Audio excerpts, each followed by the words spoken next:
This is, of course, the first Sunday service of the new year. And even though these time markers are, in a sense, only man-made, especially since January 1st doesn't really have an astrological or an astronomical meaning. It's just a man-made moment in time. It's neither a solstice nor an equinox nor anything like that. It's just here we are. But the fact of the matter is, there is a kind of collective power in the concept of new beginnings. And it's definitely something that we as human beings seem to need, because our progress is seldom an uninterrupted, glorious streaking from where we are toward the peak of the mountain. There tends to be a lot of hills and valleys and moments when we go splat that characterize our progress, and we have to often find a way to renew our commitment and often to put behind us. I'm always struck by this first affirmation of the year, which is on success. It's a very good affirmation, and it says, I leave behind me both my failures and my accomplishments. And it's an interesting thought. We tend to be very tuned into the fact that those realities that have not worked out for us, that have caused us to be disappointed or embarrassed or dismayed, whatever they might be, we have a very strong sense that we need to not dwell on those because they definitely pull our energy down. But the interesting addition that Swamiji adds to this is that we also have to forget our past successes, not in the sense of not feeling confident in our future successes, but not allowing ourselves simply to sit there and feel that we've reached the goal because of look at all the things that we've done. Limiting ourselves, in other words, to our present accomplishments, or letting just the basking and resting on those laurels, so to speak, be a lack of incentive for the future. There are so many things that are part and parcel of this path, so many fundamental teachings that a person can learn in their first even few months of being on this path. So many different instructions and ideas that Master has given us. In fact, Yogananda himself said, he said, if you do only 10% of what I ask you to do, he said, you'll make great spiritual progress.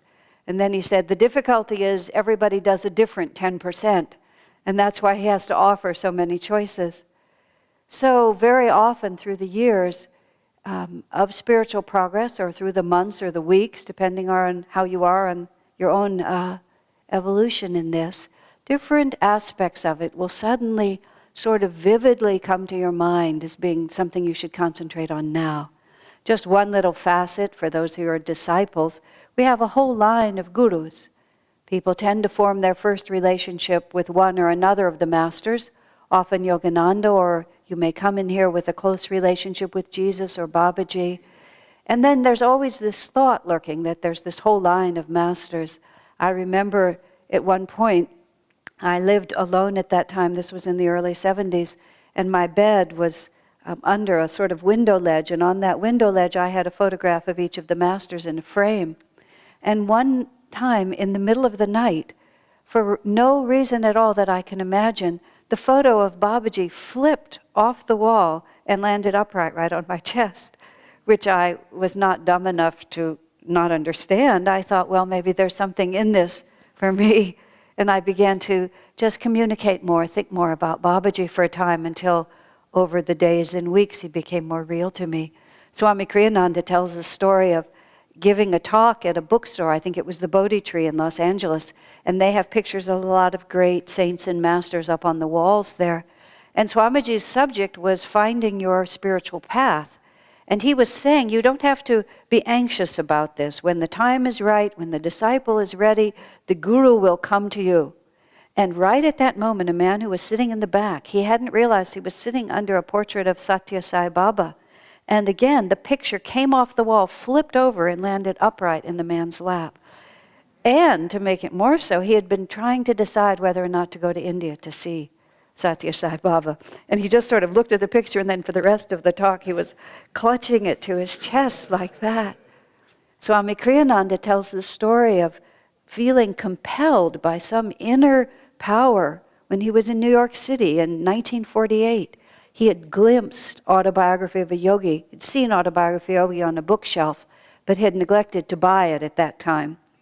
But then he was just walking down the street planning to go one direction, and he felt himself turned by an invisible force to go back. And the thought of that book was so strongly in his mind. And it has the portrait, actually the portrait of Yogananda, which is right here, right on the cover. And Swamiji, he said he just took the book like that and sort of held it to his chest with this sudden sensation that he and this yogi, about whom he knew nothing, were old friends. And then he describes, this is the most critical point of his spiritual search. He meets in the bookstore a high school friend of his who's now graduated college. And this friend is going to go into the advertising business. He's going to go on to Madison Avenue and he's going to make a real killing in the advertising business, and that's where the future is. And if you're wise, Don, which was his name, you'll go into the advertising business too. And Swamiji said the more this man talked, Swami holding Autobiography of a Yogi, which he hasn't read even at this point, he said the more he felt that he and this strange yogi, as he put it, were allies, and that this whole world that he had lived in up until this point was the strange world, and that it was to Yogananda's world that he belonged. Now, how do we explain realities like this? The only thing we can say, and we have to say it, all evidence points to it, is that what we think of as ourselves is just the thinnest veneer over the power and the energy that's really happening. And I think the focus point, if we want to take it now for this coming year, which may be a year of great change, we'll have to see what happens, is that we want to really pick our lives up by the right string. I was extremely gratified to read in the paper, I think it was on New Year's Day or maybe January 2nd. I've enjoyed the fact now, I'm going to put about 4 phrases here, I'm going to back all the way up to here.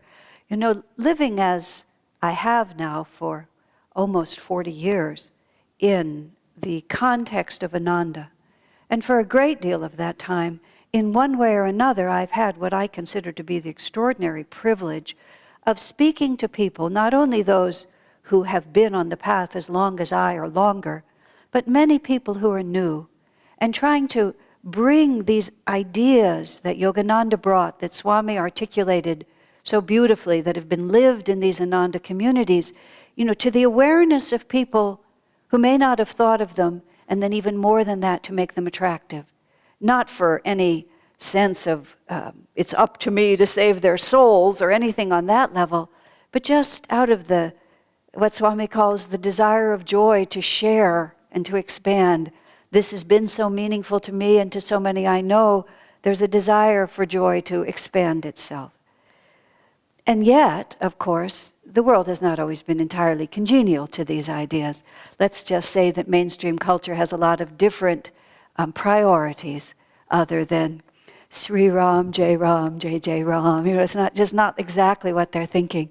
When I was very early on the path, I was reading, among other things, the Ramayana, the great epic of India about Lord Rama and Sita. And I had this 1,500-page version of that book by Valmiki. This would be like 1960, it must have been 1967, 68. I lived in San Francisco. I lived out on Geary. I worked on Montgomery Street in the financial district just as a secretary. And I would ride the Geary Express bus. And I would read this story the whole time on the bus. And there's some really tense parts in there where Rama's wife, Sita, has been captured by the demons, and she's been spirited away, and she's being held captive in this pleasure garden, and he's making very improper advances to her, and she's holding out against this, and Rama is frantically seeking everywhere for her. It's very, you know the end, of course, but still it doesn't matter. And I would sit on the crowded Geary bus during the rush hour reading about this, and I would see everyone else just going about their lives perfectly normally. Didn't they understand? Sita was in the hands of the demon. Would she be able to hold out? Would Rama find her? And they'd just be sitting there like this. And then, Sita was found and Rama was so rejoicing, and I had this impulse on the bus. What if I started singing Sri Ram, Jai Jai Jai Ram? This was before the Hare Krishnas were actually doing that. I thought, would everybody just delightedly join in with me? Not likely, I thought. So I would just keep reading. Just living on very different planets. And I have wondered, how this transformation that the masters speak of will come about. Paramhansa Yogananda was a great avatar. His life eventually, according to scripture, according to his own statements, will have an influence over the whole world. When Jesus was born, he knew his life would have an influence over the whole world. It was very hard to see in the context in which he was just acting it out. And yet, over time, these avatars always come, and slowly by slowly, their message gets planted. And I've really wondered how the change would come. And now I've lived long enough to have seen, some of the realities that I was part of at the beginning, the whole movement of the 60s. And I think of the example of organic food as a simple one. In the late 60s, when me and my lunatic friends were starting to assert that our whole food production system was really off, nobody took it seriously at all. And there's never been a point in which government first decided to say that was true. But what happened was consciousness shifted. And from the ground up, this movement came until now it's very common. You go into Safeway and you can buy organic foods. It's just everywhere like this because there's a shift in consciousness from the ground up. Well, in the new year, in the paper, they're talking about 2009, economically insecure. A psychologist is writing a self-help article for all those people who are so nervous.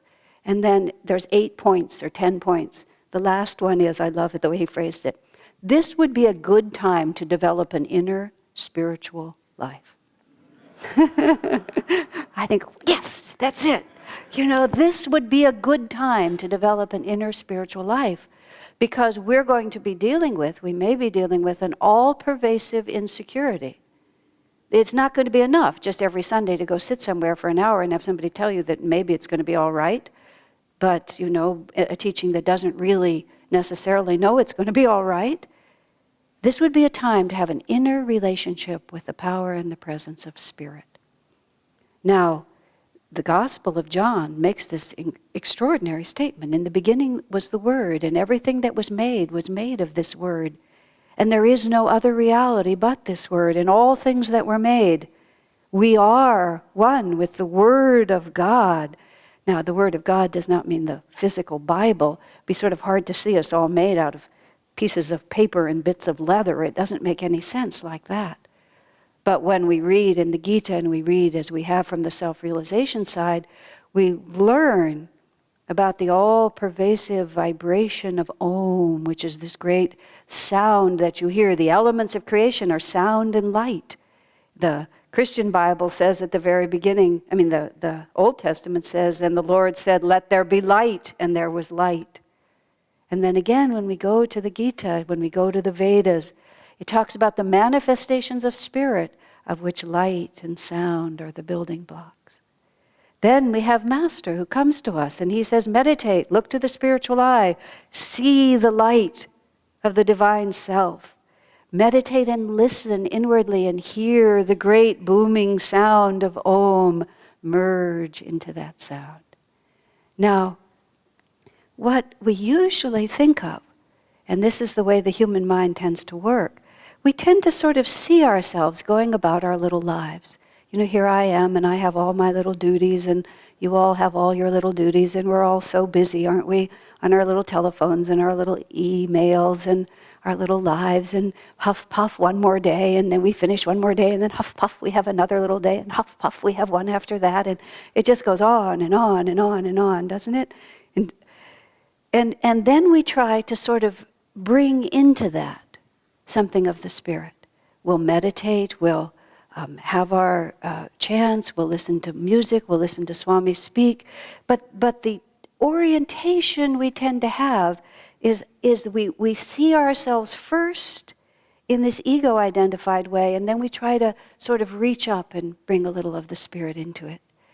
Well, one of the many practices of the 100% of things that Master has asked of us is he suggests that we memorize his poem, Samadhi. And the words that are on the wall here are phrases from that poem, and the whole poem is against the back wall. It's a long poem, and the images of it are extremely complex and a little bit beyond our normal experience. And samadhi is the state of a conscious oneness with the infinite spirit. And it's the state of God realization that defines our spiritual freedom. And Master, it was very unusual. There's nothing else in spiritual literature in which a master actually writes of the actual perception he has in that state of God consciousness. It was a special gift, you might say, for this time, for this age, because we're moving into a new age, and it's possible for us to think directly about those things. Many, many mystics have written indirectly and beautifully about the relationship and what they're experiencing, but this is a very explicit poem. Now, Master tells us to memorize that poem and to recite it every day. Well, this is a practice intermittently that I've done, and more recently it's come to the fore again very strong in my spiritual experience. And yesterday, when we were having here sort of our closing long meditation day for this season, and I was reciting that poem inwardly, all of a sudden I could feel why it is that Master wants us to do that. Because we step into that reality, which is the reality which is our own destiny. Yes, it's true that Master has this consciousness at will and can just describe this state effortlessly, and we can only hear about it, but the power of his consciousness permeates those words. So they're more than just words. They're an actual conduit to the state of consciousness that he describes. That's what makes any artistic or literary effort scripture and not mere literature, is that it becomes a conduit to an infinite state of consciousness. And all of a sudden I'm thinking of the phrase, I, the cosmic sea, watch the little ego floating in me. And that was when it occurred to me that it's really the little me who sort of peers over the horizon and hopes to get a glimpse of the cosmic sea. We think of ourselves first as small. But Master having us recite that poem over and over again and drawing into our awareness that the infinite is first, and then from the infinite this tiny little thread has come down, this little tiny thing that calls itself whatever our name happens to be. And how different it is to be the cosmic sea watching the little ego floating than it is to be the little ego hoping to get a glimpse of the sea. You see the difference? But you see, that difference is everything. And from that feeling, I began to hear so many things that Swamiji has said over the years. Meditating as the cosmic sea, watching the little ego floating in me, I thought of the anxiety I might feel about whether this little thing is going to work out, and the stress I might feel about this little bit of creative work that I have to do, and this little wonder of knowing what the right thing to say is, and whether this person really likes me or not, and just all it's a long list, isn't it? That's just the beginning of mine. You can all make your own, but just everything that interrupts our capacity to be in a perfect state of joy. From joy I came, in joy I live, in sacred joy I melt. Do we? Are we? Are we aware of that or no? But you see, everything else is just the thinnest facade over that enormous power. And I have heard Swamiji so many times when he's trying to express the secret of his creativity and his complete relaxation. For example, he talked about the fact that, he's just, when I was working on my book and I was struggling so much and was having so much difficulty with writer's block, and I was talking to Swamiji on the phone, and he said, I've never had it. He never had it. He said he's never had it. Because it's never, and this is the way he's often explained it, it's so sweet. He says he's never anxious about whether he can accomplish something, because it never occurs to him that he is the one accomplishing it.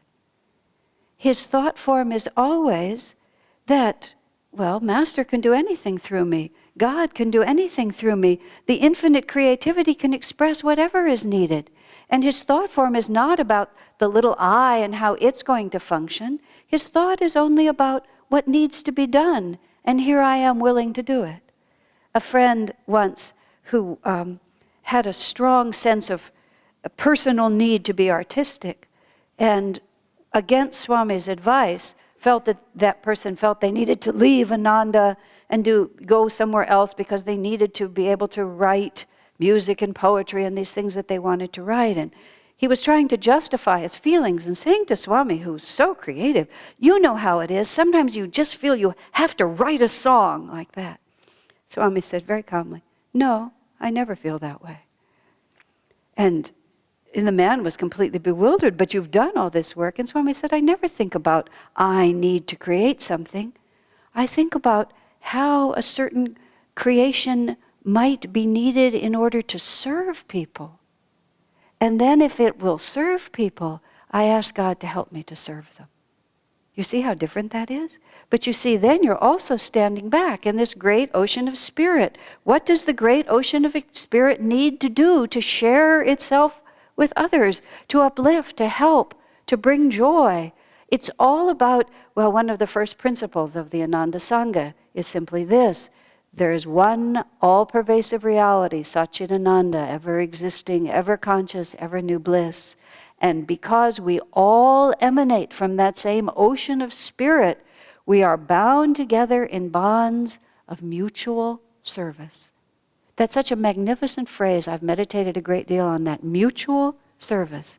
It's interesting also because it's not just I am nothing and I must give everything. It's that we live in an interrelated universe, and we're all part of the same infinite ocean. And as part of that same infinite ocean, we give, we receive, we move, we're raised, we fall, but we never step out of that one ocean of spirit. I, the cosmic sea, watch the little ego floating in me. I profoundly and deeply would like all of us to unite in this thought for the coming year. I think it could be extremely powerful. I think it may also be very important. This is probably a good time to develop an inner spiritual life. This is probably a good time to redefine ourselves as part of this great beneficent universe. There's the song that Dambara sang for us this morning, Mother of Us All.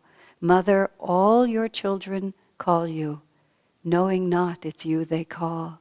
Some through mists of their unknowing, bruised and hurting when they fall, turn away, and who would help them? You, the mother of us all. It's such a beautiful song, isn't it? And what it's really saying is, here we are in this world together, with these little children. This image of Divine Mother that Master brought is an image of just saying that at the end of this whole story, I've been speaking very impersonally about the cosmic sea, but sometimes it's not so easy to relate to something as impersonal as that. But the cosmic sea, the Om vibration of which we are made, is this loving form of the Divine Mother. And that's really the place of refuge. But you see, we can't take that Divine Mother and try to draw her into this little universe. Oh, Mother, I'm going to stay here small and scared and selfish, and as soon as I get my strength back, I'm going to go out and try to get mine, or, like this.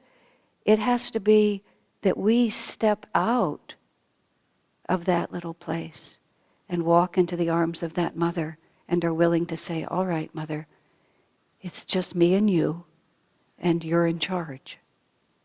That's the part. That's where our real security comes from. You know that ultimately at the end point, and this is what that psychologist is saying, this is a good time to have an inner spiritual life, because pretty much anything else you're going to rely upon may not come through for you. It may not be just a matter of the right resume and the right this and the right that and the right investments, whatever they might be at this particular time. Just so many things are uncertain.